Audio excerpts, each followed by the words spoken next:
TJ's such an. I'm if anybody just hasn't joking. You've been joking.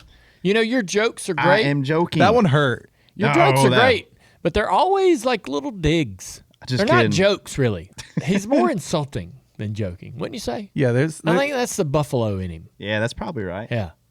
Wow, I mean, you're a little bit like that. I mean, I you bet eat a lot of buffalo you sauce. go into the hardware store in Buffalo and y'all cackle over those jokes. You come down here and it's like, damn, dude, that's insulting. You walk into the hardware store in Buffalo, you say, go what do you Bills. want me to, you go into the pharmacy, you know. Well, they don't build in Buffalo? I mean. Huh? I'm just saying, you go into the place where all the people hang out. Bars. In the pharmacy? Bars. TJ doesn't go to bars. Ah, jeez. The following is a production of Dirty Mo Media. Hey, everybody, it's Dale Jr. back again for another episode of the Dale Jr. Download. And it's Tuesday and it's Dirty Air. And TJ Majors, my co-host, is here. How's it going, TJ? It's going good. Are you tired from that long race you ran Saturday night? Is that your best work? I don't know. You're getting old. These races are getting long. Is that as good as you got this morning? Well, I don't want You're to be getting too old, bad. but you act like he doesn't stay up late on his own. I know. He always stays up late. TJ he doesn't work that TJ hard. been hanging on to that one for I've been waiting. 48 hours. Can't wait to I laid in bed like, how can I get him? Yeah. Babe, what do you think about this line I'm going to start with? I hear you, man. No, I don't disclose my information. Hell yeah, How'd it go? Fun night? Yeah. I mean, yeah, it's good. I saw you backwards at one point. Yeah, got spun around there. I spun myself around. However you want to look at it. I ran me a little cars tour late model race. We're going to get into that. But yeah, it's there's a lot going on. I did not get to sit down and watch every single lap of the Cup race, but I do know what happened. You missed a good one. Yeah. So it was pretty good, start to finish. Let's get right on top of that, man. There has been a,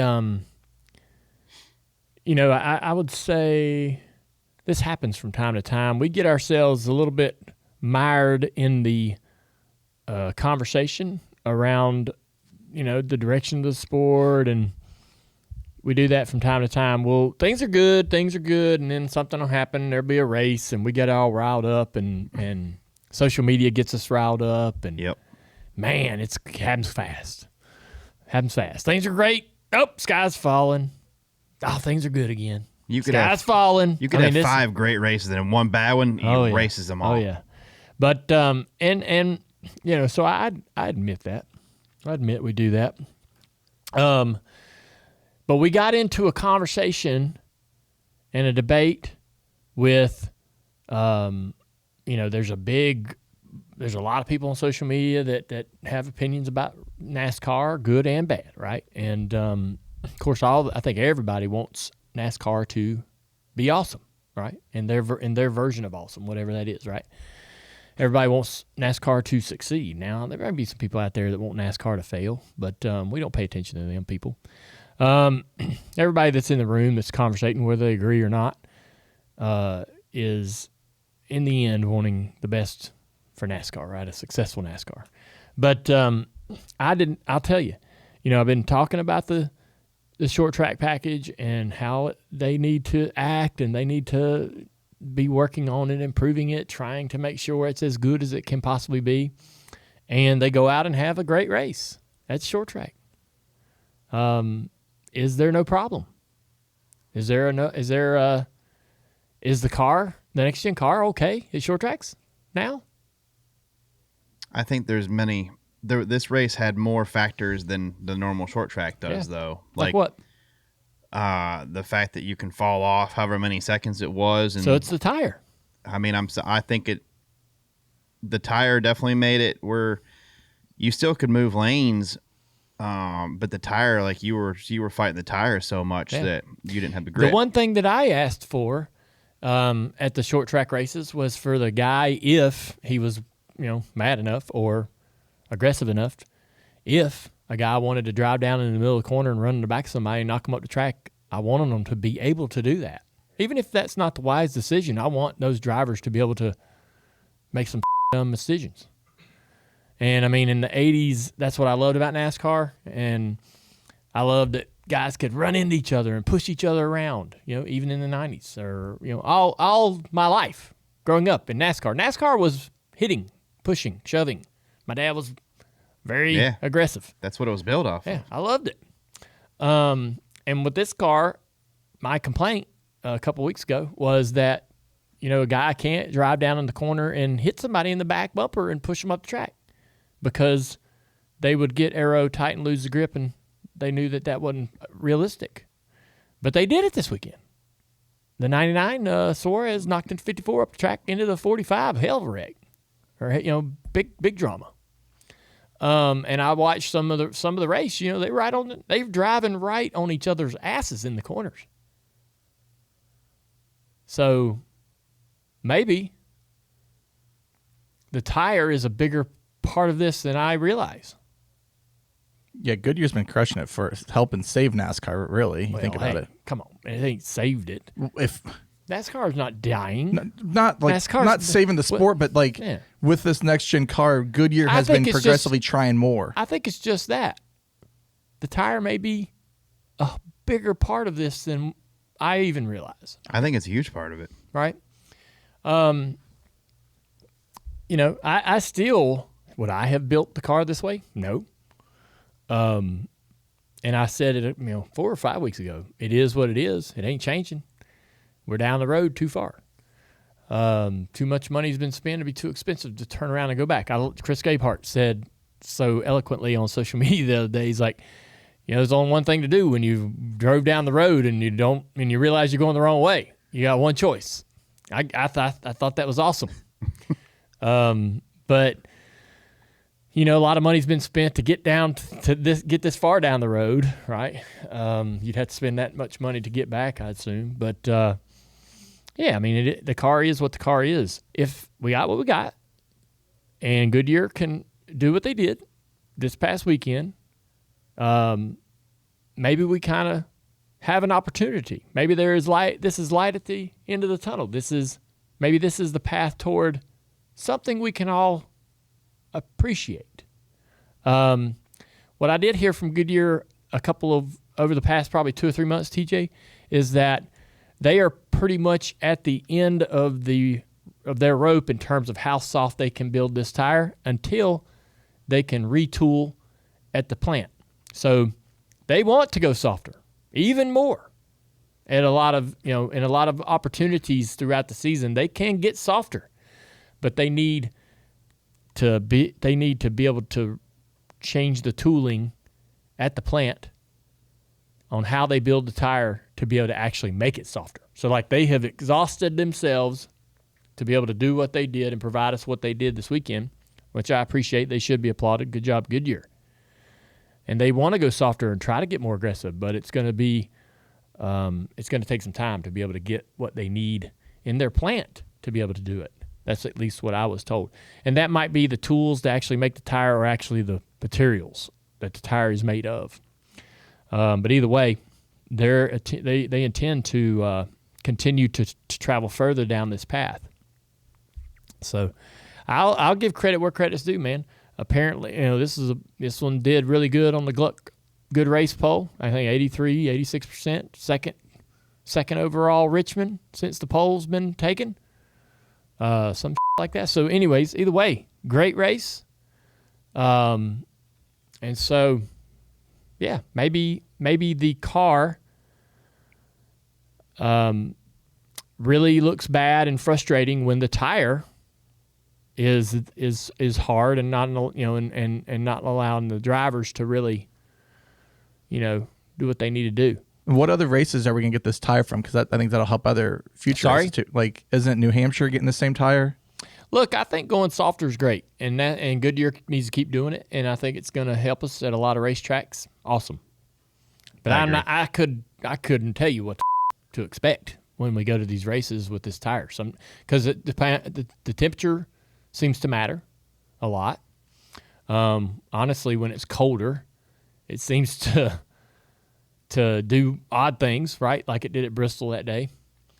I would have never assumed the cold temperature would have increased tire wear, but what happened is when it's cold, the track don't rubber in, the track don't adhere to the rubber, and so it just stays green. The track, for the most part, stays very green and very abrasive, and so it just continues to wear every tire you put on it. And when the track is hot, for example, like the summer race at Dover, it rubbers the track in, gets really dark, and tire wear is bad until the track's rubbered in. When the track rubbers in, tire wear or tire durability improves. You don't have tire wear as severely throughout the day. But is that something the teams can manage? Like, is that something you just say, hey, this is soft? Can't control the weather. That's what I'm saying, though. Is that something like, hey, where Goodyear doesn't have to say, we got to bring a hard tire here in case it gets cold. Yeah. You know what I mean? Like, is it something where, hey, this is a soft tire, manage it correctly? If I was Goodyear, I'd be like, here's a tire, hope it lasts. Yeah, make it work. Yeah. Yeah, it's on you teams to. Fuck yeah. Figure it out. I'm in agreement with that, for sure. Were you okay with the amount of tires they had for this week? Why was Brad complaining? I didn't hear what he said. What did he say? Bull. He wanted more sets. He wanted more sets because he's afraid the damn tire's going to wear out too fast. Said it wasn't going to last 40 laps. Well, in practice, it was bad. It was showing that it was going to be bad. Why didn't you tell him to slow down? Figure it out. We did. Manage your tires. Yeah, we managed it. Why didn't you tell him? I did. We managed it better than Denny. I don't think it was managing. Denny's managing tires wasn't the issue. Yeah, I don't. In practice, there was some people were. There was some issues. It looked like there was going to be some issues. But Let me tell you this, and you know this. If Damn. you listen, well, you act like you don't. You play dumb. So do what? You play dumb. I was kidding. So if I give you a really soft tire that's going to wear in the race on Sunday, that's going to be a challenge, a tire you'll need to manage, you are going to have some problems in practice on Friday. Sure, I think you're. Yeah. All right, can you not on Friday? If you have all these problems, can you stay off the internet and out of the media center? I don't think we've had enough. I don't think we've had enough. Can you not go, hey, you know what? It's bad today, but I know I've been around this long enough. Sunday will be okay. Track's gonna change. It's gonna improve. Wear and tear, all that is gonna improve. And so, where my tire won't go 20 laps right now in the race, because I'll take you to Darlington in 2004 on a Tuesday, and you can't keep a tire on that car in 10 laps. You can't keep a tire on that car in 20 laps. You'll wear it right the hell out. But I'll take you back there in the race, on the race weekend, you'll be fine. I don't think we're consistently at that point enough now. So whenever we have an issue. How did you forget what the been going on for the last 30 years in the sport? Well, this is way different now. It's way different now, like with this tire and stuff. We didn't have to worry about heat back then. Now it's a heat thing, not always a wear thing. Yeah. There is different, the tire does behave differently. And we're not consistently enough in the same position to where you can count on it. Like with Bristol, everyone's worried about that again. Yeah. But I do think they're making progress with the tire, and in practice it was showing a lot. Look, I just think if we want this softer tire, if we love what we saw at Richmond and we love, the uncertainty that we had at Bristol a couple years ago, we just gotta be willing for it to suck and wear really badly sometimes. If you're gonna want the fall off and want the comers and goers and want the tire to wear out, sometimes it's gonna be super aggressive. And you're just gonna have to go, hey, that's what I asked for. And so in practice, when we started that practice, like I watched John Hunter and these guys go to the top of the board in our group, and I'm like, dang, that's a fast lap. So we all get about 40 laps on our tires. Yeah.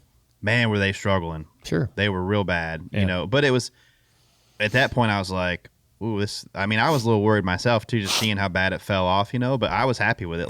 I was really surprised that Goodyear could do that because I don't know enough about tires. I was on the phone with a Hoosier guy this morning talking about Cars Tour tires and late model stock tires and the 45 ST2s, ST1s, and all that stuff. So the Hoosier tire on our late model stock cars, it's gotten more durable. They've changed construction to try to improve some problems that we were having, and in turn, inadvertently, have made the tire really durable to where in ASA, super late model, pro late model, any kind of asphalt oval racing, you go out there in the race and you're just going as hard as you can. Yeah. There's no conservation. There's no planning. You don't need to be careful or drive, smartly. You just go out there and drive your ass off, and the tire can take it. It gets mad when it's hot, but it cools off, comes right back. And so I was really of the mind, and a lot of what's happened is the tire manufacturers have had to change chemicals in terms of the rubber compound and the components in the tire to be better for the environment. So some of the oils and things that would actually make these tires act a certain way have been removed out of the rubber itself. And so Goodyear started doing this years ago. And when the tire would wear, it would not rubber the track in. It would just turn into dust and go up the racetrack to the top of the surface. But the track wouldn't rubber up anymore and wouldn't get greasy and like you would see for years and years. I grew up on tires that would put rubber down, track would get greasy, you'd move out of that rubber and find more speed. Well, when they took all the oils out of the compounds and how they make the tires, the tires just started acting crazy. And I wasn't sure, and that's kind of what we've done. That's kind of what every tire manufacturer's had to do, right? Because of government regulation and so forth, and what the chemicals they use to make the tire. And so I wasn't sure where we'd ever get back to having tires that wore, tires that you would need to be careful with at the cup level, because we can't use the cool, dangerous chemicals that would make those tires respond that way. When they changed that, when they went to the greener tire, it really just stopped wearing and started just kind of shredding away rubber. And then they had to make the tire more durable, and now it's harder. It's too hard. And now you can't pass. And now the tire doesn't fall off. And now everybody's running the same speed the whole race and all this. So that's what we've been dealing with over the last several years until we really got aggressive and Goodyear said, okay, we'll do it. We'll try to make a softer tire. And they did. And now we were happy. I didn't really think that would be possible. So I'm excited about Goodyear's ability to make a tire that wears out and can cause the driver to struggle. I also want to say that the other incredible thing is that it's not in Goodyear's best interest to make a tire that's failing. Oh, for sure. And I've read about tire manufacturers that aren't in F1. Some of these big players in the tire manufacturing world were asked about why they don't want to be in some of the bigger series in motorsports, and they said they want us to make a tire that degrades over the course of the race, and that's not good for our business. It's the opposite of what they promote. And so I'm like, as a tire, if you're a worldly tire manufacturer and you're trying to sell street tires to millions and billions of people, these last forever. I hate that excuse. Well, I don't love it either, but listen. You can understand it, though. No, I don't understand it, though. Well, I think, again, we need to, say, thank you, Goodyear. We appreciate you for sort of being understanding that the fans can tell the difference between, look, if I see your tire struggling on Sunday, that doesn't mean I'm not going to go buy it for my truck on Monday. Because that's what tire manufacturers are afraid of. If they have a bad day at the racetrack and drivers get out and go, this tire, what a terrible tire, then nobody's going to go buy their store. And that's why they're here. They're here to sell tires to the consumers, not to make racing awesome. I mean, that'd be a good byproduct of their involvement, is right to make racing better. But at the top of the list is selling tires to the consumers. They're here to promote their tire. They're here to promote their brand.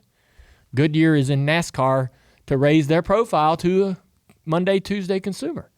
And so if their tires are bad and falling apart and blistering or going flat or running down into the cords after 30 laps, they're nervous that the drivers are going to get out and all over the tire. And then, It's a fine line. Yeah. When I would complain about the tire, like I said some about the tire at Bristol or at Dover, say let's go back 2005 or 6. I'm on the radio, tire. I told them at Bristol that these are like hockey pucks. These things are terrible. I can't get a hold of the track. They come up to you at the end of the race. Hey, could you stop? Like, we know you're unhappy, but do you need to all over the tire during the damn race? Because there's a lot of people listening to you. And so, and then, man, when Tony Stewart got out after Atlanta and said, this is a terrible tire, I know why the Goodyear bailed out of all these different series because they can't make a tire, right? Oh, man. Not good. Not good. Not at all. Right. So, congratulations, but thank you, Goodyear, for going the extra mile, being aggressive, doing something maybe you didn't really have to do. Goodyear could have said, look, we're making the tire we want to make. Figure it out. And they could have left that hard-ass tire on there, and we'd have had a race on Sunday. Mm-hmm. But, yeah. I think I'm just I was not expecting the race to be as good as it was.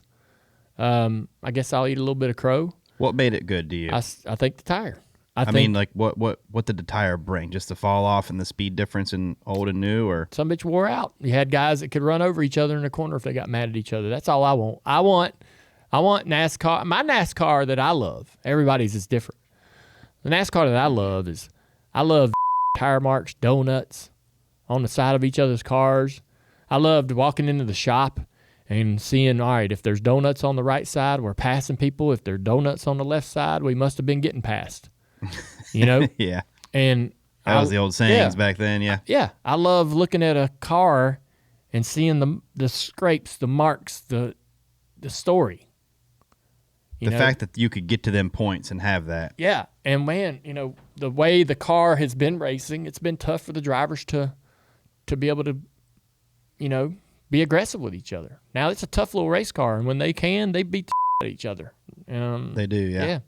I think one thing that I could see differently this race is you could see the guys fighting the handling on the exit of the corner. Like, they could spin the tires. See the car bobbling. You could see the car, and I went back and I was watching some in-cars, and I listened to Bowman's. I was watching Bowman's in-car, and man, off of 4 a couple times, I mean, he was like, whoa, like how it used to be, where if you just leaned into the throttle a little bit too much, it stepped out. Oh, yeah. And I love to hear that. Yeah, me too.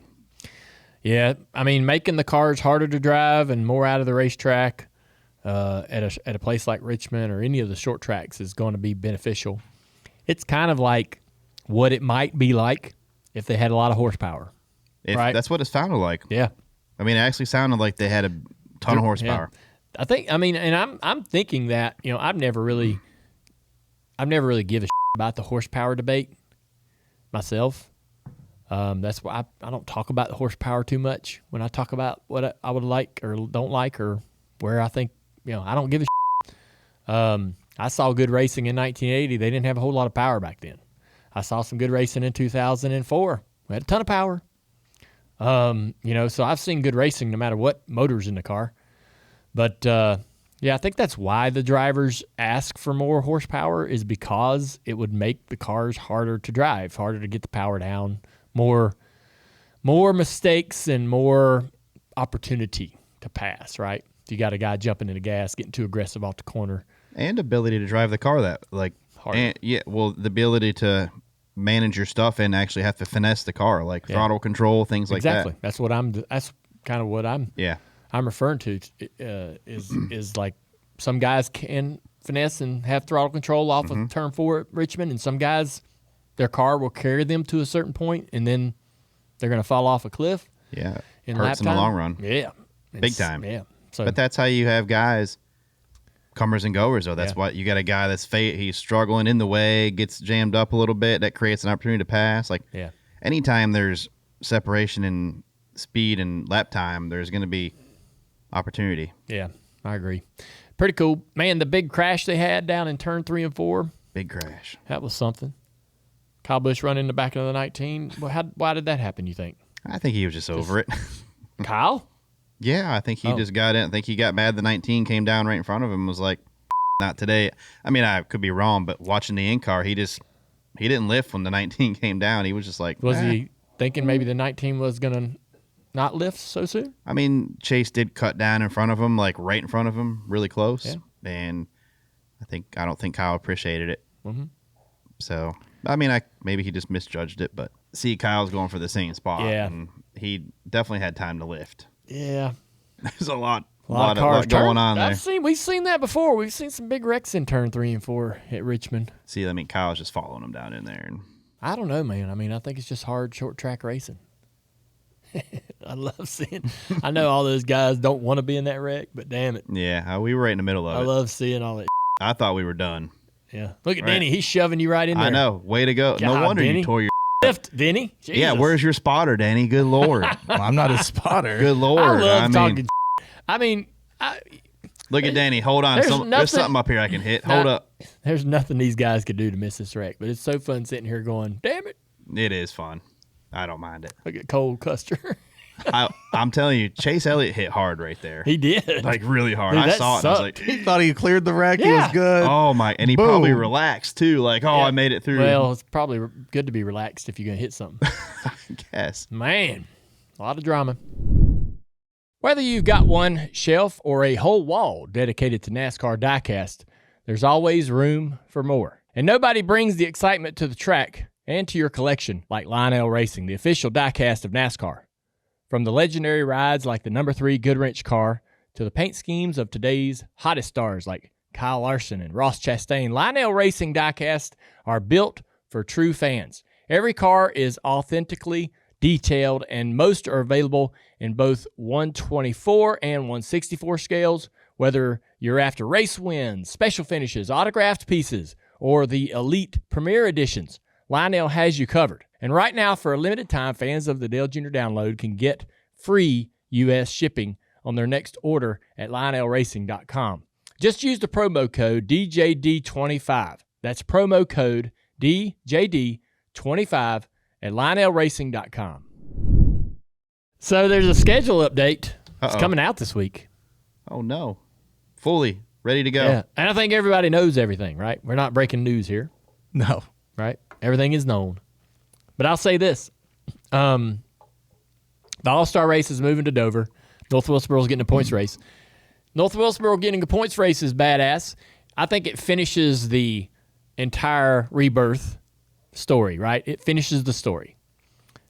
And it'll be on in the broadcast window. I will be there to broadcast it. How This is what is There important. it is. Yes, of Yeah. course. What? Are y'all He's happy I don't about blame this. you, though. Dude, No, I'm I mean, it's Are great. y'all surprised at my excitement No. around this? But you are No. right that I think it deserves. No one disagrees with Yeah. North Wilkesboro getting a points race. All right. And a soft tire. yeah. Dover getting an all-star race. We're going to talk about that. But, yeah. San Diego, Chicagoland, there'll be new additions to the current schedule. Mexico City, Chicago Street going away. Now, let's talk about Dover. So, everybody's like, man, why in the frick are we going to Dover for the All-Star race? I also had that same reaction. I've had an opportunity to talk to Marcus Smith about this, obviously, right? Because of our friendship, but also my connection with Wilkesboro. And so I'm not on their payroll. I'm not on a payroll around Wilkesboro. I'm not made a dime from Wilkesboro. I've enjoyed the entire experience, but I'm just trying to make clear that there's no monetary benefit to me whatsoever, no matter what happens to Wilkesboro. But I'm thrilled that they're getting a points race. And I'm happy that it's going to be in the middle of the summer because I think that track needs to be hot and it needs to be tough, right, for it to really put on the 400-mile race I think we want. Hopefully we get that soft tire and all that good shit. And that damn, Now you're talking. Oh, that groove's going to move around. They're going to be right on the fence in 1 and 2. It's going to be awesome. So Dover getting the All-Star race. There's a lot to unpack here, and I want to tell you that that Dover, there has to be an all-star race. There doesn't. Yeah, there does. Contracts. There's written contracts with networks, and networks, wait. Even networks have contracts with other people. So Dover, there's a lot of reasons why Dover is going to be an all-star race. It's very similar to the car itself in terms of being able to change anything on the car. It's a committee. NASCAR can't just change something it wants to change on the car. You have to go through the teams, the owners, all those things. Same thing with like, hey, I want to, let's park the all-star race for a couple years. Maybe we bring it back. All that stuff isn't just the decision of the track owner. It isn't just the decision of one person or one business or one entity. NASCAR would want to improve. The networks have a ton of leverage on really how that works out. I am shocked, honestly, that they were able to even switch Wilkesboro and Dover. And I'm shocked that Marcus was able to convince all the other people involved, NASCAR and the networks, to take the two tracks and flip them. I didn't think it was possible. I didn't think it was possible either. I heard about this about probably a month or two ago, that there was conversation around Wilkesboro becoming a points race in the summer, and that, you know, they weren't sure really what was going to happen with Dover. Would it be a points race? Would it, you know, what would happen? I never thought that they would make it the All-Star race because number one, it doesn't have lights, and it's Dover. It's not. Denny had such a great point on his show. Denny said on his show, you can go back and listen to Actions Detrimental, came out yesterday. Denny said, "Man, you know, Dover needs 400 laps to have a chance at being a good show. The All-Star race are quick segments, you know, 30, 20, whatever it is, right? Quick little, you know, stages. And a 30-lap run at Dover is not going to be that compelling. You're not going to see a lot of change. There's not going to be a lot of change. And it's so aero there. Like, you know, we want to have a conversation around what's wrong, you know, where this car doesn't really do all the things great. Dover's one of them. But you need 80 laps of racing at Dover just to see a little bit of, you know, cars moving around, running different lines, guys maybe having a chance to drive up and take the lead. Takes a while to happen there. And so, you know, that made me, I was a little surprised that they thought that was a good recipe for the All-Star race. If the track is the main ingredient, Dover is not the track I'm adding into that recipe. But that's what we're doing. And it ain't one person's fault if you don't like this idea. I'll just say that. But that's the one thing I think is a bit surprising, or something I think we're all kind of looking out in the future going, wonder how that's going to work out. But I'm as confused or perplexed, I guess, as I am about that All-Star race. I'm as equally excited about Wilkesboro. Yeah. And so I'm kind of like, it's a wash. Man. Is it a wash, or is it maybe a net gain with North Wilkesboro getting the points race? Yeah. I wanted to say it's a wash to be conservative because of the public reaction that I've seen. But for me, it's a net gain. I hate to think about it like that. Like, man, I don't give a what happens in Dover. You know, go on, Dover, do what you do, man. I'm excited about this new toy. That's the points race at Wilkesboro. So yeah, I mean, for me personally, massive net gain. I'd like to see NASCAR say, okay, teams, let's try some things at Dover with this exhibition race, All-Star, and maybe find some things. And now you're reaching. But if you're going to... Dude, I love this idea. I love this ambition. Psh. What if that's the race? You just, hey, guys, we're taking all this stuff off the car. You decide you're going to run it. It's an all-star race. O'Reilly Auto Parts is taking over the Xfinity Series as a new sponsor. Mm-hmm. I don't have a problem with this. I think it's great. I mean, changes from time to time. Xfinity had a good run. Sure. A lot of people were thinking, man, what are they going to call it? But they stayed pretty much status quo. O'Reilly Auto Parts Series. Am I right? It's fine. Yeah, you're good.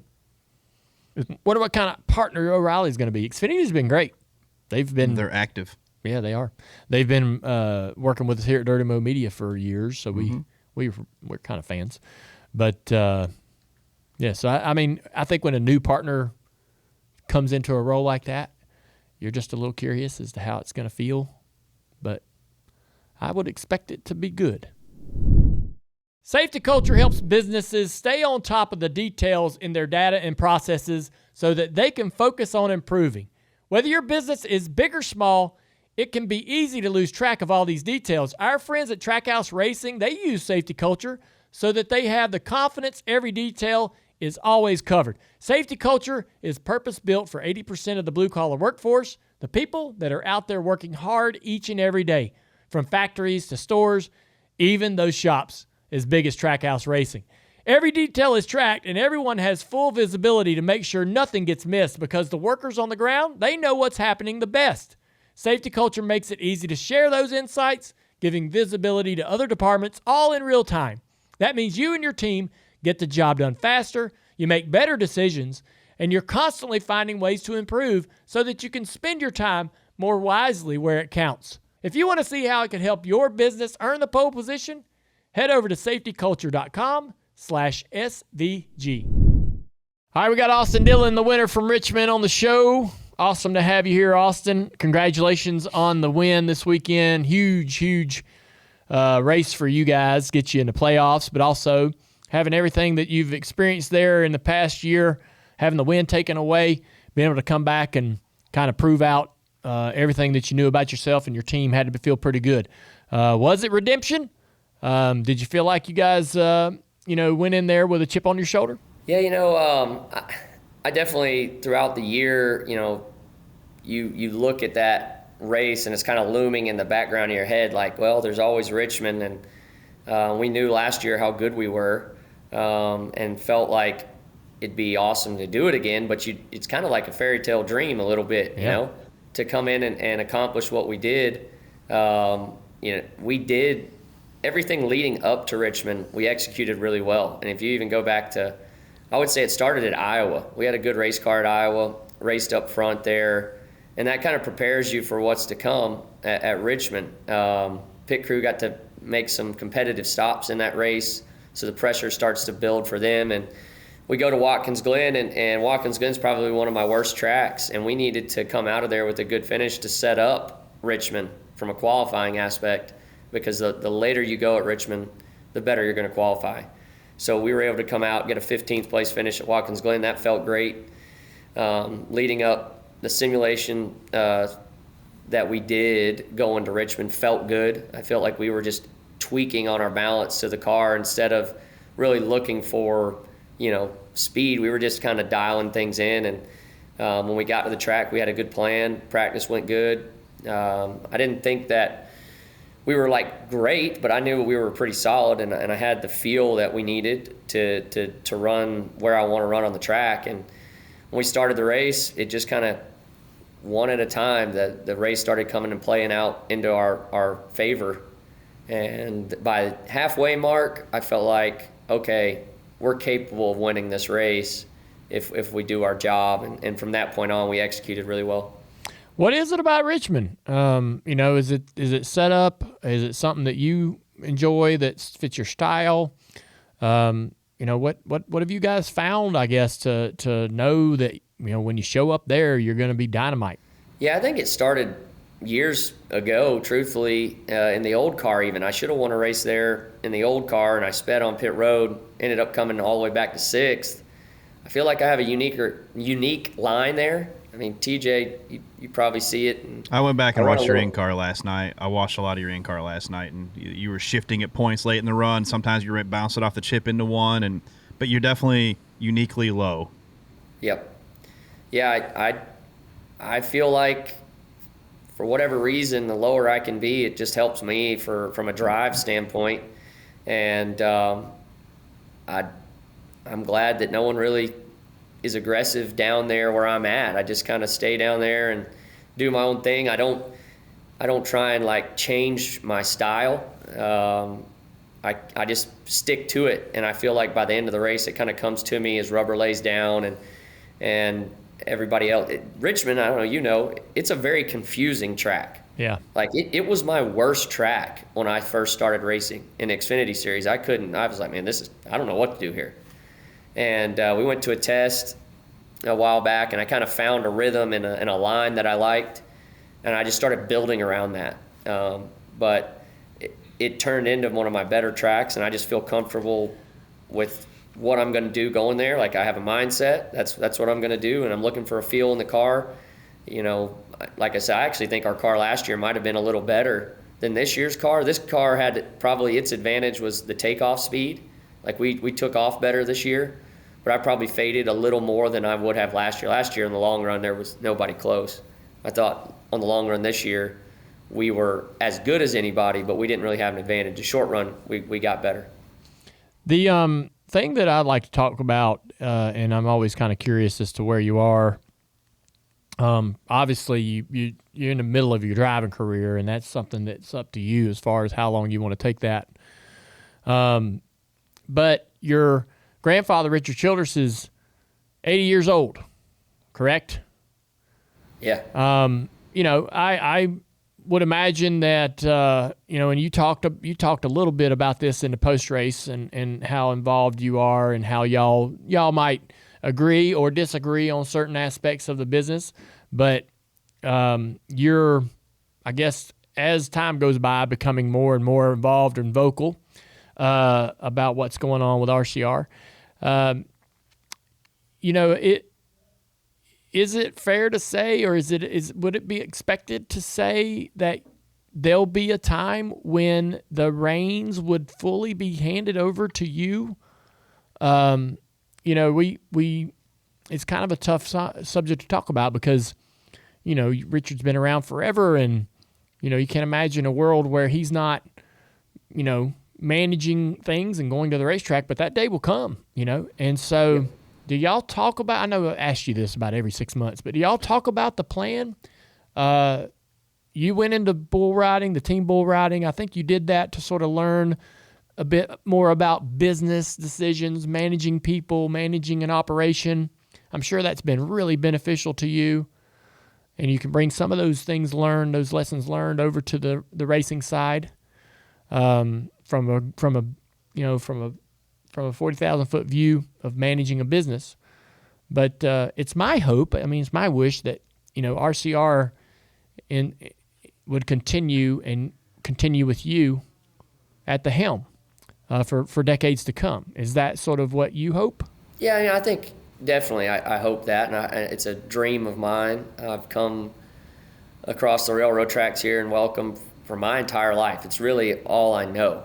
We could go into other things, but it's not what the love and the passion for these people here in Welcome. That's what I love. I love this area, the people that I see, the faces that I know.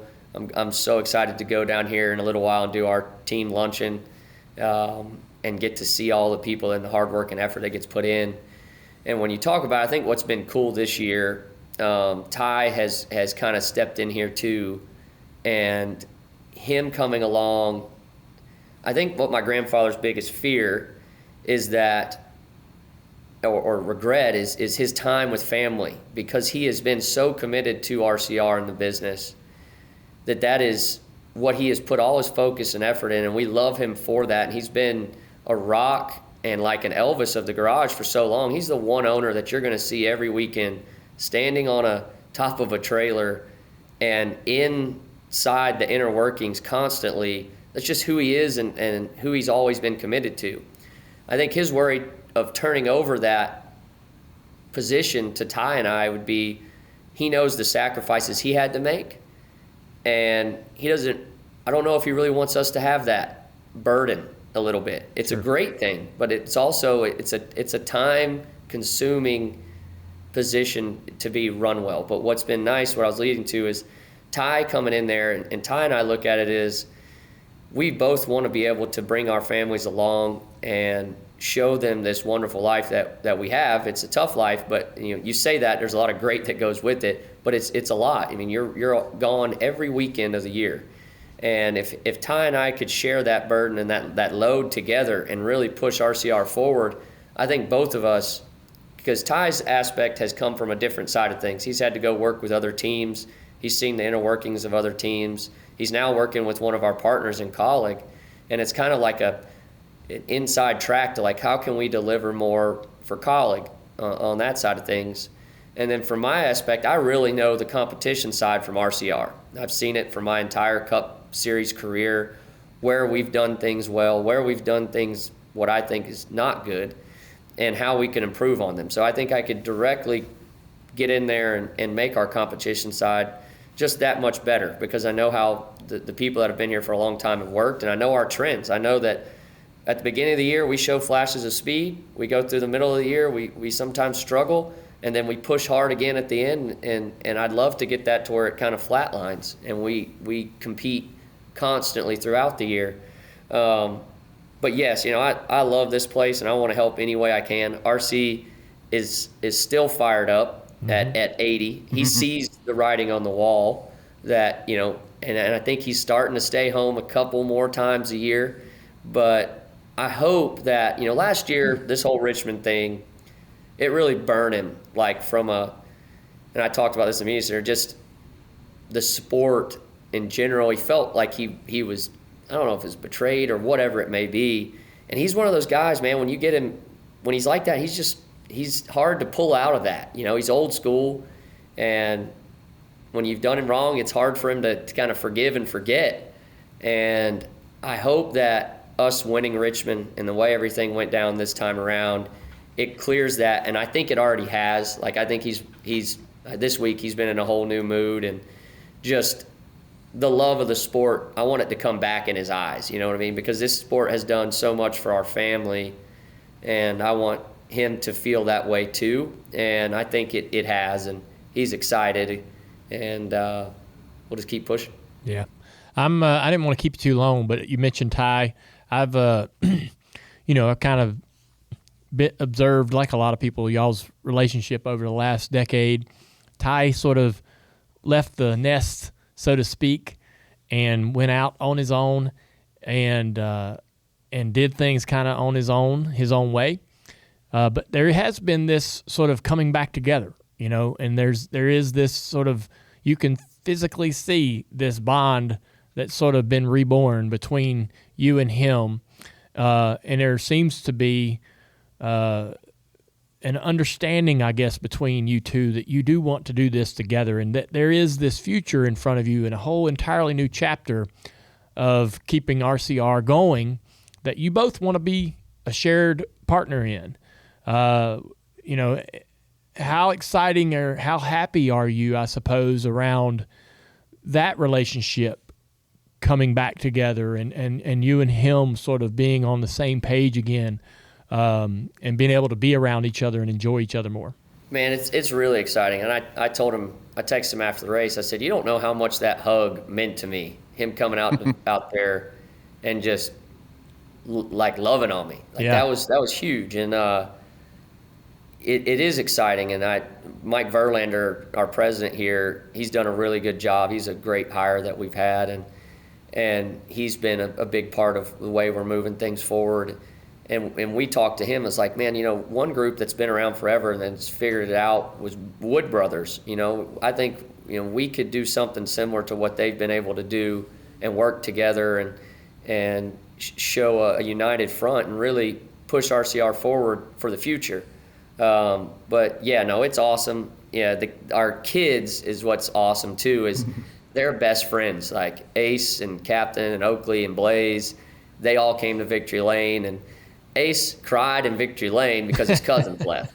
And I'm like, dude, you can't cry in Victory Lane. He was like, but Oakley and Captain left. I'm like, well, I promise you we'll see him, but man, no tears in Victory Lane. And then we finally got him back grounded again, and he was good. He was eating a milkshake, drinking a milkshake. But it's cool to see the love of those guys too. Yeah, that's awesome, man. Thanks for sharing.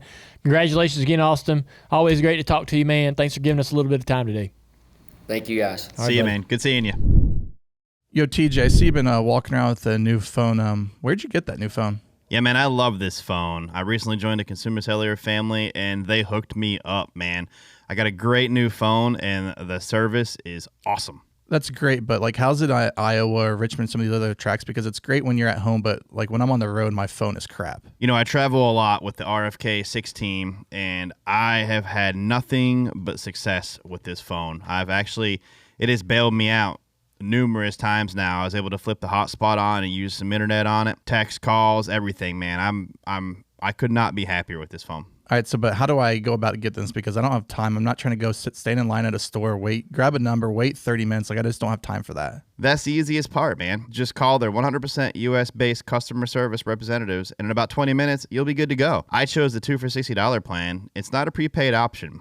They helped me decide which one was best for me, and I know exactly what I'm paying each month. Everything is easy to understand with no long-term contract. Switch to Consumer Cellular now and get $25 off with the code DJD25. That's DJD25 for $25 off when you switch to Consumer Cellular. Go to consumercellular.com/DJD and use promo code DJD25.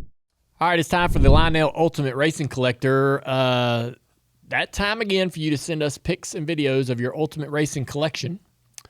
We love our Lionel diecasts, but it doesn't just have to be diecasts. If you got sheet metal, suits, whatever you got. Sim rigs. Sim rigs. Whatever. Anything racing. Whoa, sim rig. Huh? Okay. Well, that's what won last month. Nice. You think the sim rigs what pushed it over? I think it helped sell me hits Really? last week. Okay. Or last month. Well, whatever you have, send us pics, videos. Videos probably going to do better. We'll be posting on Twitter and Facebook asking for your submissions. Respond to those posts with your pics or videos. Even if you submitted before, give it another go. And maybe you get picked as the Ultimate Racing Collector presented by Lionel. Yeah, last month's was a resubmission. Yeah, he tried. Yeah. Yep. Don't resend it, man. That's right. Hire a professional photographer, videographer, and come in there and Don't do light that. your house and your sim rig and all the things and get everything looking awesome. Put in some neon lights. RGB lighting. Yeah, RGB. Yeah, Go we on like Amazon and get you some RGBs. Mm-hmm. Put them in the corners. Xfinity has booming Wi-Fi, and we're very proud of it. And they give you the power and speed of NASCAR in your home. And you choose the right plan for you, and you're off and running. And Andrew's in there nodding like he's never heard this information before. He's like, I'm just trying to. Yeah, I'm just trying to be enthusiastic, man. okay. Thanks. You look fake. Oh, boom! Damn, what a burn! Good segment. You can't Wow. let that slide. TJ, all Good my segment. enthusiasm is real, Good segment. except whenever you make a joke, that's usually a pity Good laugh. segment. Actually, Xfinity Wi-Fi has the best streaming experience for not only NASCAR fans but fans of all sports. NFL, college football's coming back, It is. and you're gonna have your TV on, your tablets out. You're gonna be watching multiple things at once. You got 2 TVs, a Yeah. computer. Yeah, it's crazy. We're so spoiled. Can't watch just one game. We're very spoiled. And Xfinity Wi-Fi is booming. It can handle all the you're doing. So they didn't just raise the bar. They stream in overdrive. Xfinity is a proud premier partner of NASCAR. We're going to get to your questions here on Ask Junior right now. That's right. And probably the most popular question I saw across all forms of social media was, how was the Cars Tour race this weekend? Yeah, Car Store race was good. You spun out. He'll get to it, TJ. Yep.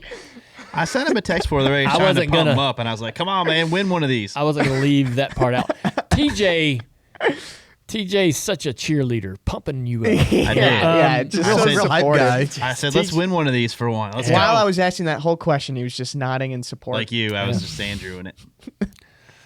I'm going to text you Sunday. All right, spotter, let's win one today. Well, be a I'll day be at home late. on Sunday. You'd be You a might want to day do it late. Saturday. Next week. Let's get All above, right. let's get above the cut line this Come year. on, TJ. Let's get up. Get Hey. that breakfast cooked. All right. All right, yeah, I'll like. Come on, TJ. Let's get them dishes put away. Thanks.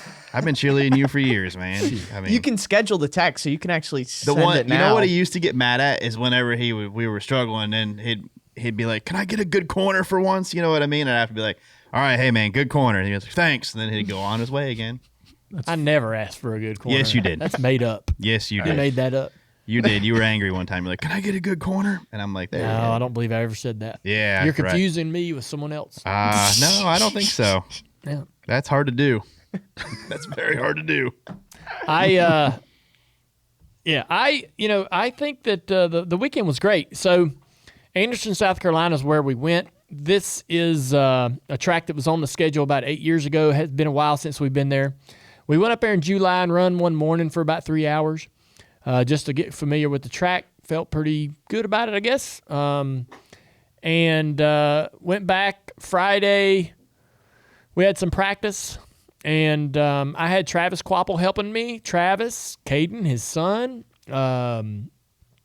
and Connor Hall was there with our A car, with our regular guys in our regular group, and things were going good. We had some pretty decent speed in practice. I felt like everybody's running about the same speed for the most part, maybe a tenth between first and 20th, and so but we were right in there, and I was real happy with that. Having not run a race car or messed with the late model since Cordeal earlier this year. Before the fall, so that track before real small. The spring. Is it small? Anderson's tight and small. Yeah, a little bit of a bull ring, but both corners are different, so it's kind of fun. One and two, you drive a certain way. 3 and 4 is a little flat, like Florence. And so we did a mock run, and our mock run was really good in practice. And I was like, hey, hey, I'm happy about that. Not usual. Nope. We were like top 10 overall. Once we went through all of practice 1 and 2, and you put up everybody's best lap, we were in the top 10 there. Pretty happy. And then we bolted on a set of tires to do a second mock run, and the car tightened way up. So we started, and the tires were a different size, so we had to start pulling packer and rounds out of the front. We dropping the front of the car down, trying to get it back down on the racetrack, and the balance of the car took off and got real tight. So when we went to qualify, we didn't have as good a balance on the car as we did earlier in the day. And we qualified at a 16. The pole was like a 94. 1/10 I'd have been in 8th or something. So, Where'd I mean, you it's qualify? really tight, Where'd you end 22nd. Man, I qualified. Your field, tweet though. was so funny. Dude, I qualified 22nd more than anybody I know. I'm serious. Like the entire year, the entire season in 2017, I was 22nd or 23rd every week. What is the deal with Yeah. that? It felt like. Second pace car material. Yeah. So, I was just trying to get the front row That's of the hilarious, second TJ. group. You're right. You're right. Yeah. Consistent front rows all year long. So it was really, really hot. So hot. Oh, yeah. Oh, man, it was hot. I took my Camping World camper out there, put it up in the woods, spent the night. That was fun. Had old hound dog in this yard behind me, letting me know if anybody was snooping around. Oh, good. The guy comes over. He's like, I'll put my dog up if you want me to. I was like, don't put that damn dog up. I was like, I want to hear some gun barking in the middle of the night. If somebody's snooping around out here, that dog would light up, boy. And I was like, hey, he's like a alarm. But it was good. I started the race, and the Hoosier tire this year, honestly, it's a 45. They label it a 45, but it acts a lot like an ST2. They have an ST1, which is soft, ST2 a little harder, ST3 a little bit harder. The pros and I think the supers run the 1s on the lefts and the 3s on the right, so the hardest tire on the right. We run the ST2 all the way around, or I'm sorry, it's not an ST2, it's a 45, but it acts a lot like an ST2. It's a pretty hard tire. And so this year with this tire, and I was on the phone with Hoosier this morning talking about this, you run hard all night. You don't save, you don't ride, you got to run smart and straight. You can't just dirt track the car all day. But there's no, like in the Cup race, you guys had to be careful not to beat your tire up too bad. For sure. Not like that at the short tracks anymore. It used to be like that forever. And all of a sudden, we've kind of went away from the old 45, and now we have this tire that's a little too good. Are you trying to go back? Man, I'd love to have some races where you needed to be smart with the tire. Right. Some tracks we're not going to be able to get there because it's just newer asphalt. Do you think it got a little excessive, the tire saving at times? Like people riding around, you know what I mean? No. Or did you not care about it? I didn't care about it. Okay. I liked it. It's a chess match. Because you could go to the front if you wanted drive to. the front if you want to, but you might not be able to Yeah. stay there when it come time to go. Yep. I liked it because it was a chess match. But anyways, I see the race was fun, but you run hard all night. You run as hard as you can, and yeah, I mean there were some guys that had some troubles, some cars that didn't handle well, and I ended up getting spun out. I was trying to pass Laney on the inside, and I was not as good as I wanted to be on corner exit. And I got up into her left rear tire, and it yanked our tires climbed over each other, and it yanked the steering wheel right out of my hand. I've never had that happen in a race car. Like that's usually like a rack and pinion kind of thing. Like if you bump wheels and the wheels grab, it'll yank the steering wheel out of your hand. I've never had that happen with a manual box, so that was kind of interesting. But I spun out, got going again. Caution come out, didn't get lapped. Everybody come down pit road behind me to make adjustments. And so I kind of restarted exactly where I was before I spun. That's nice. You didn't it get was. a penalty for No. spinning out, bringing out the caution? I'm just messing. Kip didn't give you a penalty. That's supportive TJ, isn't he? No. Hey, I did mean, you I see, get, yeah. I mean, I went, I don't know. Everybody come down pit road. It just worked out, TJ. Yeah. It worked out good. So, Great race for at the front, though, too. yeah. That's right when I tuned in, too. I was flipping flat back and forth between Richmond Thanks. and Yeah. literally the second I tuned into Flow, you spun out. Yeah. Well, So that's so on it's me. your I'm fault. sorry. we Yeah. got going again and passed some cars, ended up 10th. I was pretty happy with it. Certainly would have loved to have run better. Got to qualify a little better and to be able to run up toward the front. It's such a hard – the tire just doesn't allow you to, try to drive through the field. Your car has to be exceptionally good comparable to the field, and it's just too competitive. Car Tour is some of the toughest short track racing, I think, in the area and maybe in the country in terms of like competition from 1st to 25th. And so, yeah. Great But finish up front, too. Oh, yeah. I didn't get good. to see it. It was good. I could see 5th. I was like, my car was actually really good at the end of the race. I burned the rear tires up, just giving it, everything I could, and got the rear tires mad.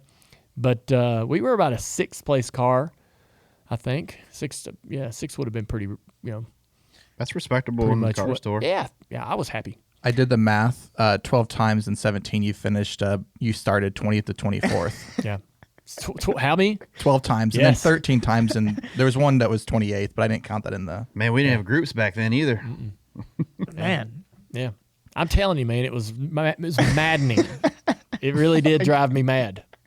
You're like, no matter what I'm going to do, this is Yeah. where I'm going to line Yes. up. This is actually recent news. As of today, Adam Stern reported that NASCAR is considering changing some of its rules in the coming seasons to allow Cup drivers to maybe compete in more Xfinity and truck races. So what's your reaction to that?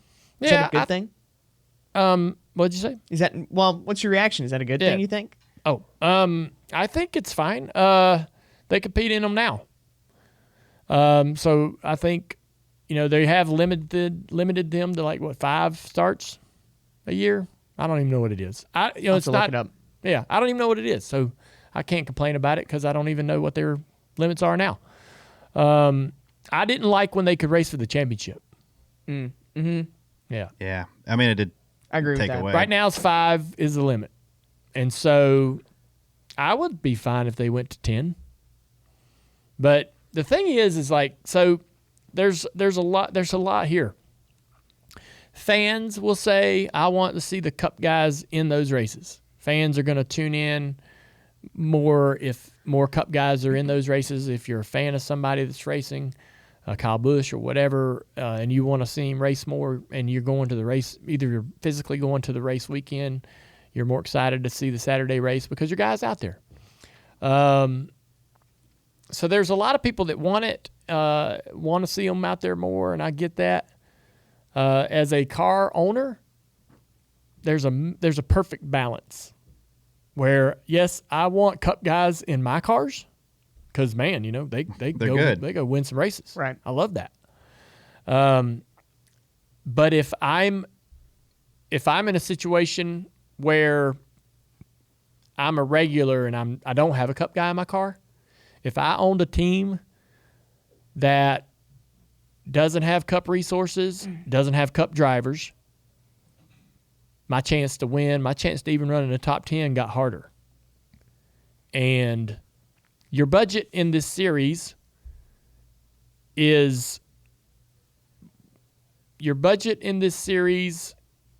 for a lot of teams is based off of or succeeds off of performance, strictly performance. So you don't have like a $5 million check from a sponsor and there's your budget. You budget on a prediction of how you're going to finish. And so you're gambling really starting the year to say, man, I'm going to run all year and we need to average an 18th, 15th, 12th place finish. I'm going to make this much and I'll spend this much. And we should, at the end of the day, come out ahead or at least flat. Yeah. So, right, you're predicting this sort of result. And so now the team that was maybe going to run 8th to 10th on average throughout the year may run 12th, 14th. Now they're making less money. Now they're not able to spend as much. Things get tighter. And so, yeah, I don't know how, the teams made it work when we go to Charlotte in the 2000s, man. You'd have 14, 20 cup drivers in the race. You might not have a regular in the top 10. I'm serious. Yeah. No, And I believe it. Dude, I lived it. And I didn't have I wasn't really a full-time team then, but when we became full-time and we had one car and we had a regular driving it, man, you were lucky if you could mingle in the top 10 with some of the cup guys that were competing. And you thought, you're sitting there running 6th behind 5 cup guys. You're like, damn, right, we're first in class. That's a great day. And so things have changed. They made the restrictions, and we got teams like ours started winning more races, right? When Kyle Busch quit running 25 races a year, right? Yeah. Or, Carl Edwards and all these other guys, when they stopped running all these races and winning half of them or more, teams like ours started winning races. And to go backwards would be tough for us.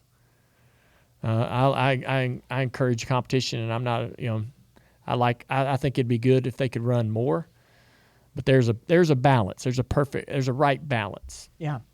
And so it'd be curious. And I read the quote from O'Donnell, and it wasn't, I think that, the question he got asked really wasn't, and he didn't offer this information up and say, hey, by the way, right, along with this announcement with O'Reilly, we're looking at changing this rule. This always gets asked of them. Hey, is anything going to be different? And he said, hey, we're always open to it. We're always, with new partners coming in, they always like to make a little change something, get people excited about something, sell a few race tickets or whatever. So I could see them making an announcement like, hey, man, we're going to change it to 10, or hopefully they don't remove it altogether to where we have like cup guys running for the championship. Yeah, I don't think that's good. Because that would be really, really hard on teams like ours. Exactly. Financially. Do you think having some cup guys more regularly in there, not like all year, but would help teach some of the Xfinity guys like race etiquette and things like that? I saw a tweet about that, and as a pro to getting more guys in. Yeah. So, yeah. All you need really is one good cup guy. I mean, I raced cup guys in the 98, 99 season. There were some cup guys that would come in there and run, but the one we all learned from was Mark Martin. I remember getting my ass kicked by Jeff Burton and a few other guys for sure during those years, but the one man that was really the teacher was Mark. Yeah. And so if you get one cup guy that like really, really would commit to the series, that was truly a good teacher, like somebody that wanted to help you, talk to you at the driver's introduction, want to show you things to make you better at every track, that'd be awesome for the young guys. Some of the cup guys come into those races, even myself. I don't know that I was a great teacher. Like when I was running the cup car in the 2000s and I started running some Xfinity races, I would just show up and run them and wouldn't think much about it. So I wasn't really helping the kids. But Mark was really good at like making you better and helping you get better. But I'm sure you did some things on the track that they learned from. I don't know, maybe. But I mean, if you get one, all you need is one good cup guy that Mentor. like will mentor. Yeah. You don't need like 10 of them out there, that's not really Just one to lead by there's example. one kick-ass guy that's out there being a good, teacher. Yeah, because if it's 10, are you really learning, or are you just watching those 10 pass you, and then you're just in the back, just like, I wish I was up leading, but there's 10 Cup drivers. There's positives to that for fans, but there are some drawbacks to it that people probably don't know about or don't even want to acknowledge. Yeah. For some of the regular teams in the series, it would not be good. Our team would probably be able to adjust. It would be even harder the further you go down that list in terms of regular teams.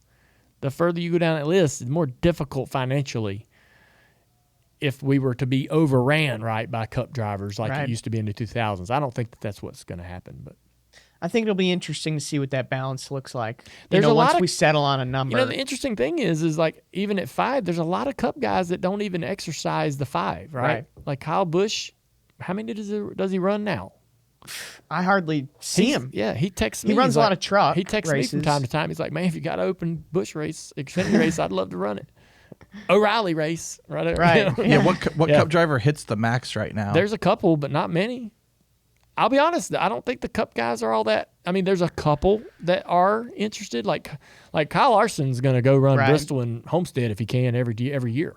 I know Right. Denny said he'd love to do Super Speedway next year because of how the car races, but he Yeah, does 0 just right want- now. Right. He just wants a taste of that old, Yeah. familiar. But he's not racing 5, so No. A lot of them don't want to do it. A lot of them are well paid. They're really happy. They're busy with that. That car's so different. They don't really need.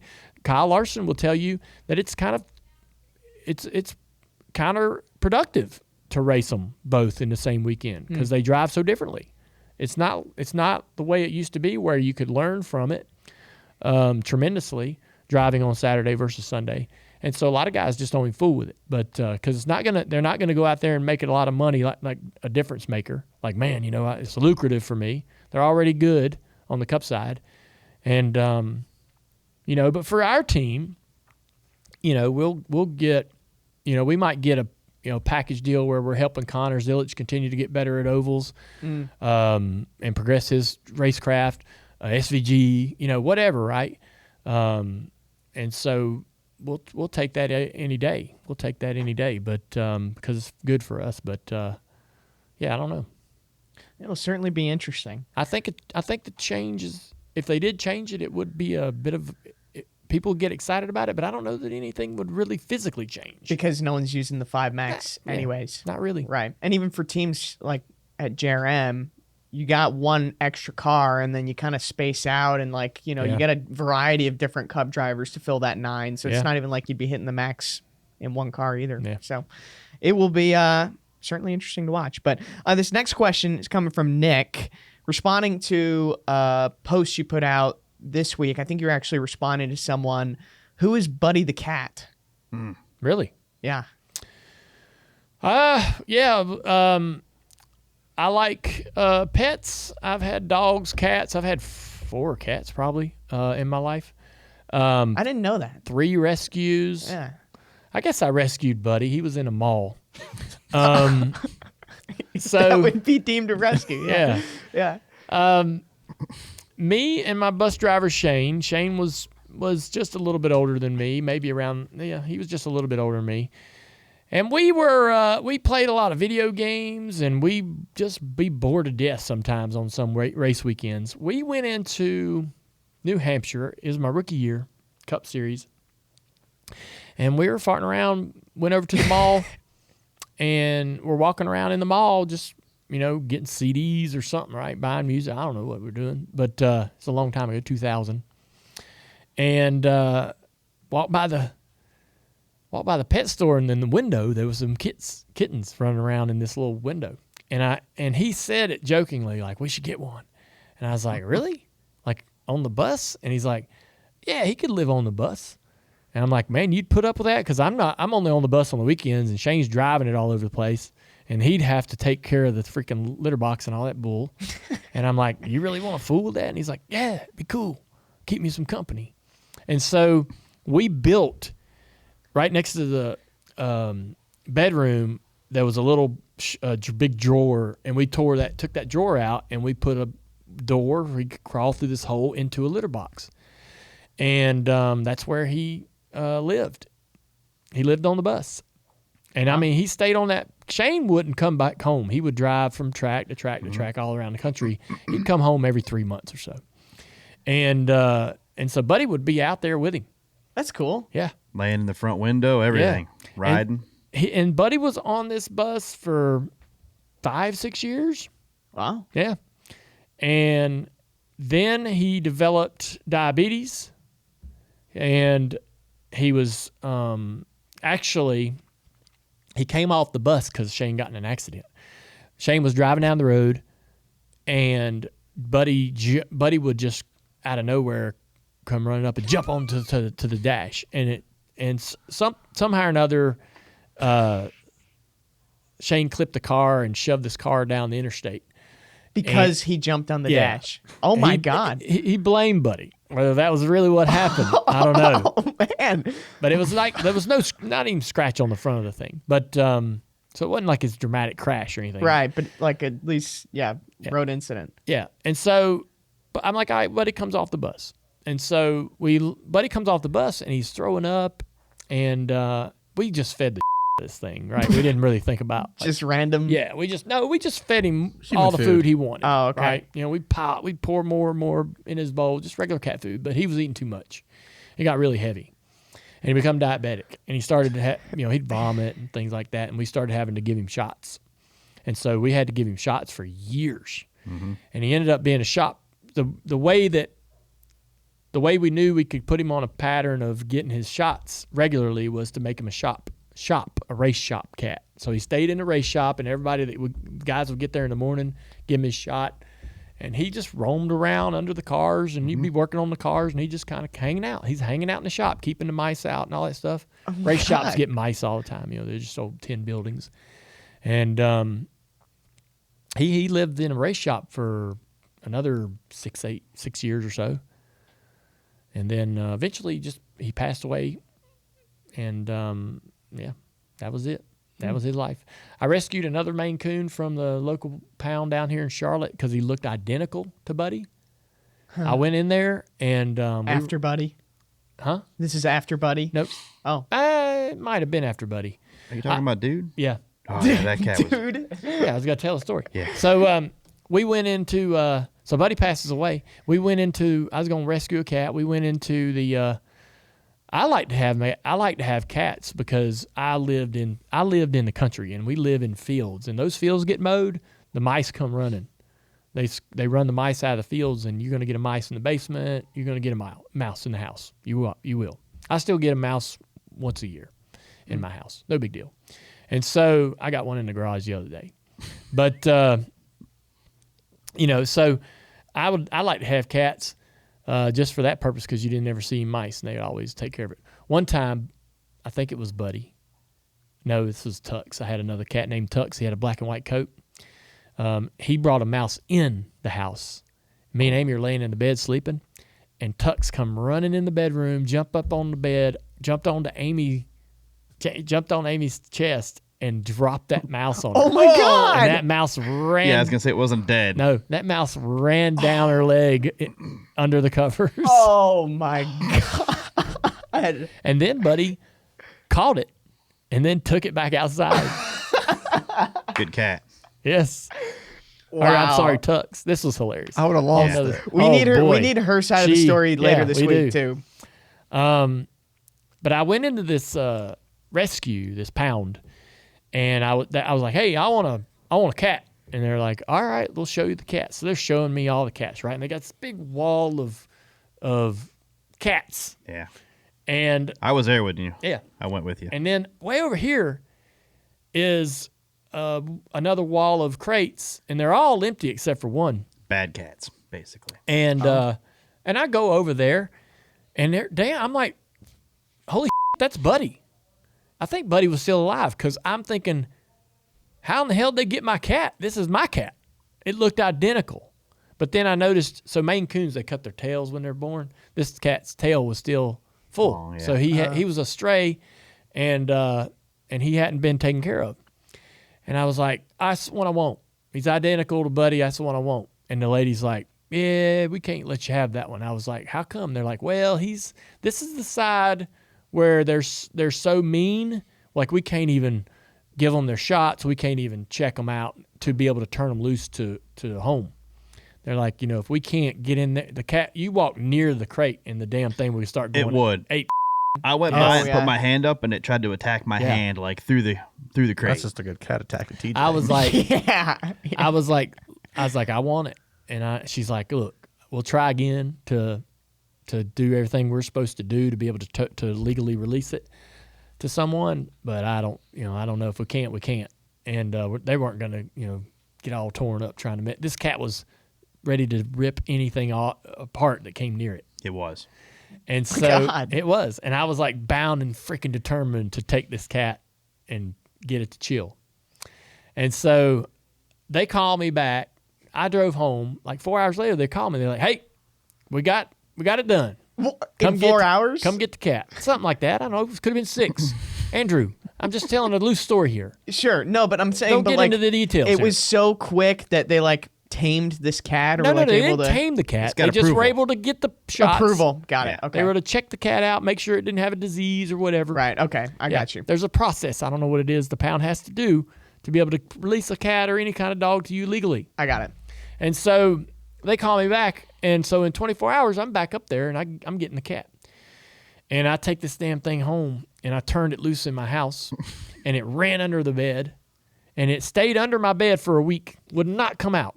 And I'd have to put it food under there and I'd look under there. Every day I'd come home. Yep, still there. Not moving, not coming out. And every day I kept putting food under this damn bed. And I'm like, I don't know what's going to happen. This cat's going to rip me to shreds one day. Or I just don't know what's going to happen here. And I was laying in bed one night. And it's probably midnight. And the damn cat jumped up on the bed and came over and started kneading, where they do their paws, right next to me. And was like, I'm like, all right, it's going to be good. And so, he was around for a while. He was fine. Yeah. Wow. He's skittish for a little bit, but Yeah. he got better. Yeah. That's cool. He finally calmed down and like you could pet him and Yeah, he was. he was chilled out. But man, from where he was to Hot. that was a cool experience. Absolutely. You Yeah. weren't. Well, Yeah. you think it was going to happen in that shelter? didn't But you? we had fun with the cats. We named them easy names because we didn't want to have to remember a name. So we had Buddy, we had Dude, we had Cuz. What's up, Cuz? Because we used to say that all the time. That was kind Right. of one of our slang terms. What's up, Cuz? And then we had Tux because he had the black and white Yeah. tuxedo. But yeah, cats are cool, man. But you get the wrong, and it's same with dogs too. You get the wrong one, it just ain't working. Feel thing. Yeah. Yeah. Now, I mean, you some cats will tear you up. Some dogs will tear you up. Yeah. If you get the right one though, it's awesome. Yeah. Yeah. Wow. Well, that is a nice, wholesome way to end Ash Jr. this week. Well, all right. We appreciate everybody tuning in. Thanks to Xfinity for bringing us to the Ask Junior segment today. In racing and in life, speed isn't optional. It's expected. And we rely on things that perform under pressure, and that's why we go to Xfinity Wi-Fi for fast, dependable internet. One price, locked in for 5 years. I think what that means is you pay one price, and that's the price for 5 years. Yeah, I'm pretty sure that's what that means. Your reading comprehension is Yeah. phenomenal. But I will add, the speed should increase. Now, can't predict when. But they emailed me. They know I ain't. They emailed me like to my. They don't know who I am. Your personal email. Yeah. Yeah. They emailed me and they're like, "Customer, we are very proud to announce that your speeds will increase. Price will remain the same. We're improving everybody's internet out here." I'm like, all right, awesome. So over the course of 5 years, I'm sure you're going to get better, but you ain't going to have to pay for it. No contracts. No contracts, no slowdowns, no nonsense. Xfinity, proud premier partner of NASCAR. Xfinity can't make that promise, but I can make that prediction. Right? Good. It's good to throw in there. Yes. Hey, everybody, you want the latest Dale Jr. download apparel? Visit shop.dirtymomedia.com. We're always adding new stuff all the time, especially like when we say something silly on this show. We'll put it on a t-shirt. Again, check it out at shop.dirtymomedia.com. This segment of Dirty Mo Doe is brought to you by FanDuel. It is time to hang out with Tampa Timms and Russell from Racing Insights. The professor is back.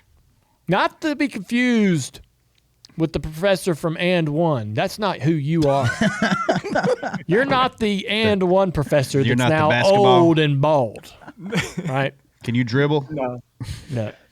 He No, I'd rather was a not. hell of a ball player. He's still out there doing it.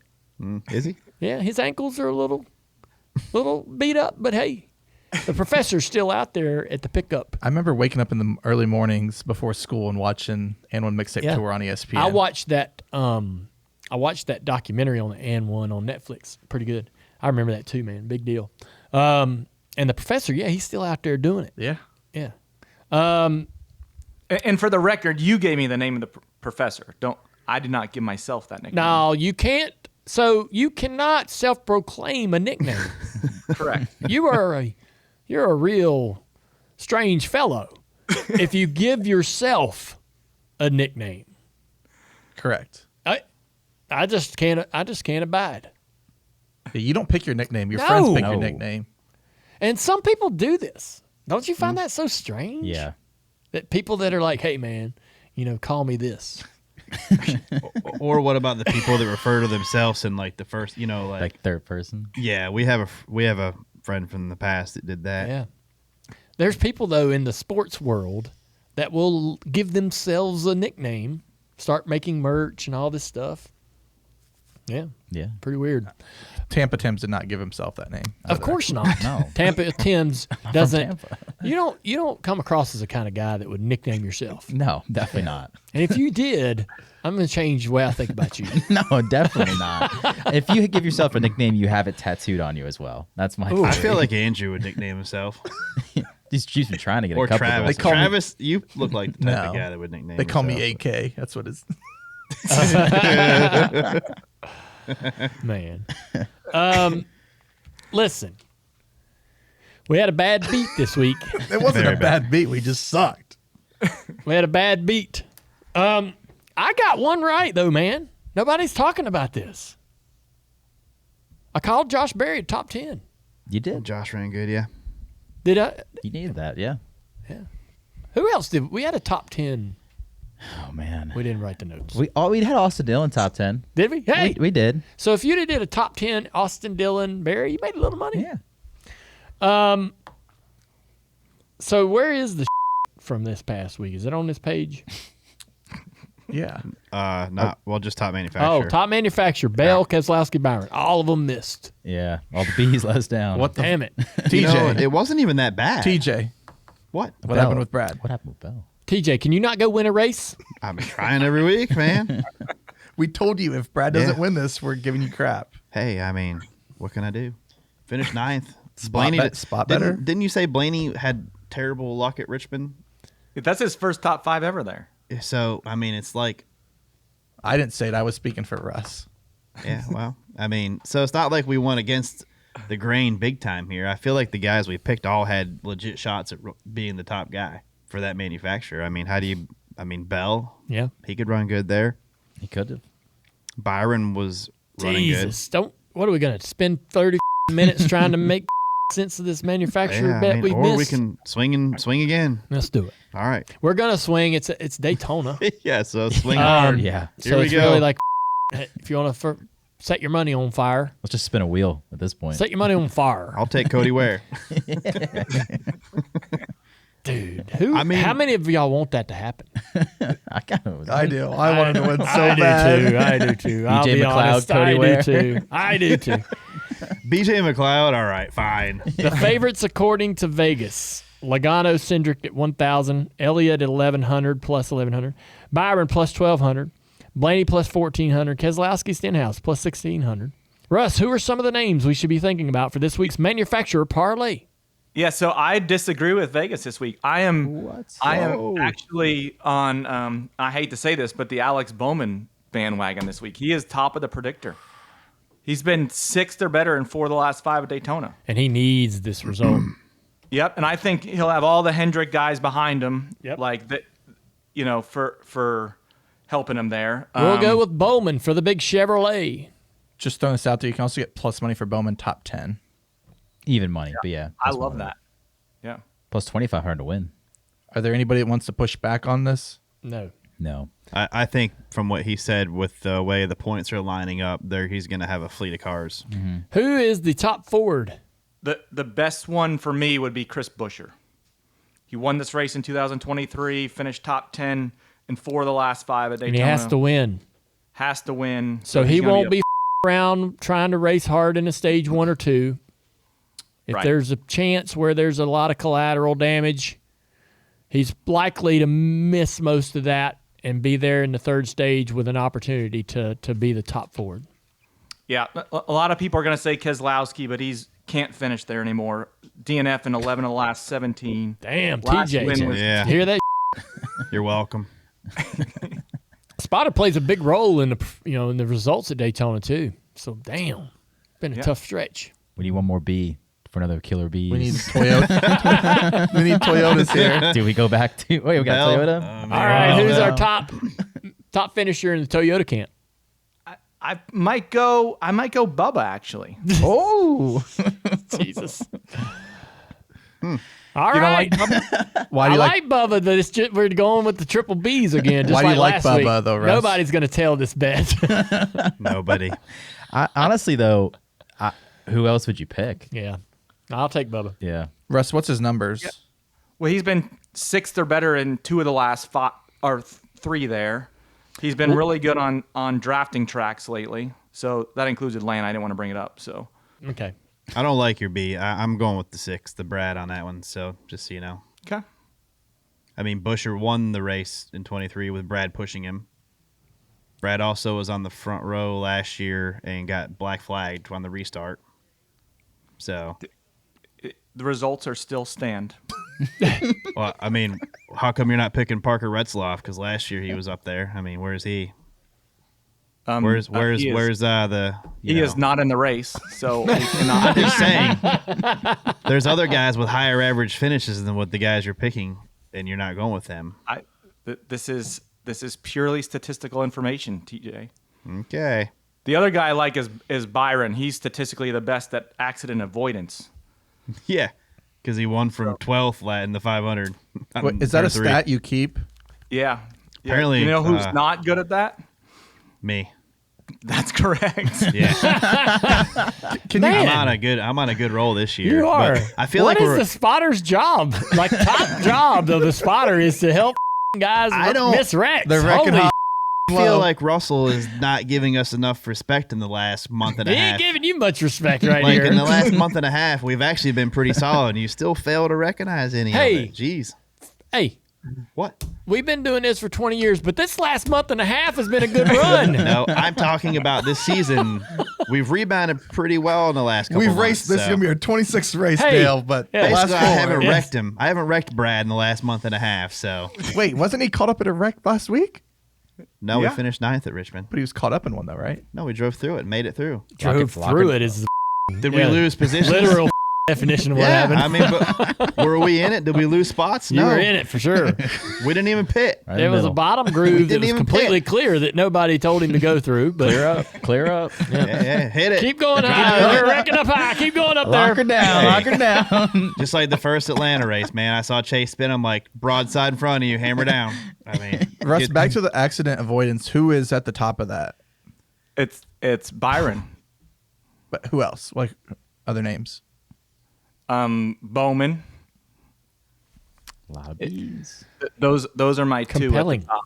Yes. I didn't know if he had like a. I didn't know if he had a list. I'm stopping right I there. need to know before we leave who is number 5 on the record avoidance list. I can't wait to get this information. All right. I think we have a manufacturer's parlay. Bowman, Buescher, Bubba. I got a top 10 parlay. Bowman, Brad, Bubba. I'll give it to you, TJ. I'll take Brad for a top 10. I feel like we're Yeah. winner wreck, so I think that's a bad choice. I believe you're gonna. I believe that, believe you're gonna wreck everyone by believe- pushing them out of the way. I'm fine with that. Yeah. That's what it takes. You'll be on the graphic involved in the wreck. It's just if you're going to be the one that pushed them or Yeah. Yeah. in it. Yeah. You know what? Usually when we start it, we're not in it. Yeah. So we That's need true. to maybe get back on that train. Yeah. That's right. Well, Tyler Reddick and Alex Bowman are fighting for potential playoff spots. So what, even though Bubba's kind of the guy that you think, will be the best finishing Toyota, you'd have to imagine that Tyler Reddick will probably be out there just trying to make sure he gets to the end of this race, keeping his car in one piece, not doing anything crazy. That guy always tends to sort of check the box that he needs to check at the end of the day. And he'll be close to, putting your Bubba prediction in danger. Yeah, but I think he just needs a clean race. Like, I don't think he's going to be trying to do anything crazy. Yeah. Like, and Bowman Yeah. hasn't scored more than 28 points on him all year. So, like he just needs to just have a clean race. All right. Some other featured matchups, and let's go through those. These will be fun. Austin Dillon, Chris Buescher. Austin Dillon is the underdog plus 100, Buescher minus 140. Yeah, Buscher's the clear winner for me. Really? All right. Timms? Ryan. Oh, yeah. I like Austin. I think, I thought you might. He's already got to win. He's just going to go to the front. Yeah. Maybe push tie. I don't know. He'll probably be aggressive. Austin Dillon always goes to the back in the stages. Yeah. And then he's at there. He's there at the got end. a shot at the end. Yep. I like Austin Dillon. Priest, Kyle Busch. I go Kyle. I like Kyle. Yeah. RCR at Daytona, they've had strong cars. Kyle's been in some positions to win races even in the next gen era. I think Kyle Busch is going to Daytona thinking he's got a great shot at stealing a win. Minus 140. Russ, what do the numbers say? It's Kyle Busch, like 4-1 in the next gen car. Yeah. You probably would have picked Kyle in that last restart last year too, wouldn't you? If it wasn't for Parker Retzlaff, which he's not in the race this year, he would have won. Oh yeah. Ty Gibbs, Brad Keselowski. I like Russell. Well, you know where I stand on this one. Ty Gibbs. Yeah. I The don't numbers see are that. leaning that way man. too. Damn. No respect. What do the numbers say, Russ? Again.